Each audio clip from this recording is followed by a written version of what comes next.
Hi, my name is Josh Amorin. I'm a travel filmmaker. I just got back from my first shoot in Paris using the Sony A7 III. I'm going to show you some samples and tell you what I did and didn't like about this camera.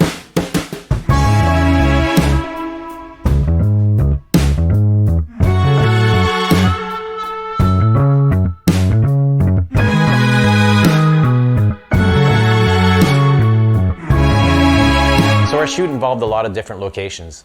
A lot of indoor lighting, a lot of harsh lighting, shooting in midday, these type of things. So I'll show you a few samples right now.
So there's a few things that made a really big difference to me on my shoot using the Sony A7 III, where primarily I'm using the Sony A7S2 on my gimbal.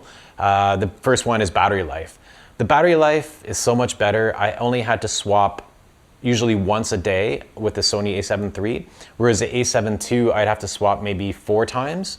And that made a huge difference because I was using this camera primarily on my gimbal, and pulling it off and having to swap out batteries, and I have to recalibrate, so it takes time. So this made a huge difference. So the second thing that made a really big difference to me on my shoot using the Sony A7 III was the monitor brightness. Finally, you can see in sunlight. I'm typically using a monitor, but now I can pull it off my rig and still shoot handheld and be able to see what I'm doing and make sure that I'm focused right and exposed right.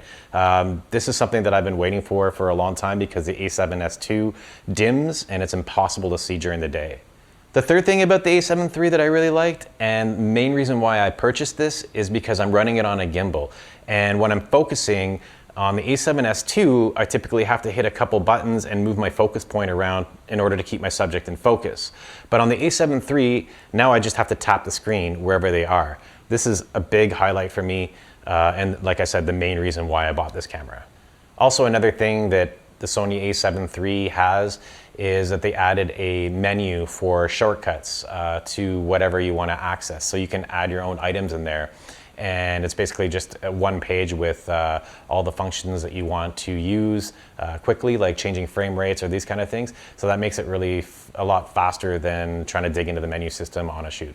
The other thing that made a really big difference to me is being able to assign APS-C mode to a button.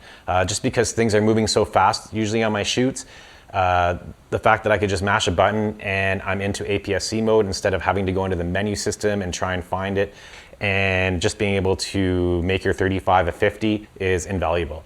And the last thing that I used a lot on this shoot and was a big improvement on the A7 III is the 120 frames a second. It's no longer cropped anymore, and to my eye it is totally usable, whereas on the A7S II sometimes I get back to the laptop and check the footage and I'd have to throw it away. I think as long as you keep it at low ISOs, the 100 frames a second is beautiful. I'm not going to go into too much detail about the image quality, but to me, it holds up just as well as the A7S II does. I cranked the ISO up to, I think it was about 8,000. And yeah, to my eye, it looked pretty good. The grain looked very low, minimal. But yeah, the image looks amazing. It's definitely gonna swap out as my A cam now on shoots for my gimbal work, and the A7S II will sit on my shoulder. So the only thing that bothered me on the A7 III during my shoot was the way that the camera shifts focus. It looks like it's kind of hunting between one spot to another. So if it's shifting focus, it kind of like hunts a bit and then locks on. And it just looks very mechanical. I had my camera set on expand flexible spot most of the time. And like I said, as the focus plane changes, it would go from one spot and then it would hunt a little bit and then it would lock on focus to the next spot. I played around with a few of the settings, but I just can't seem to get it right. So if you guys figure out any preferred focus settings for the A7 III for video work, please drop it in a line down below. Well, I hope you guys enjoyed that. It's just a quick review after shooting with it for 1 week. I'll leave you with some more footage and I'll catch you the next one.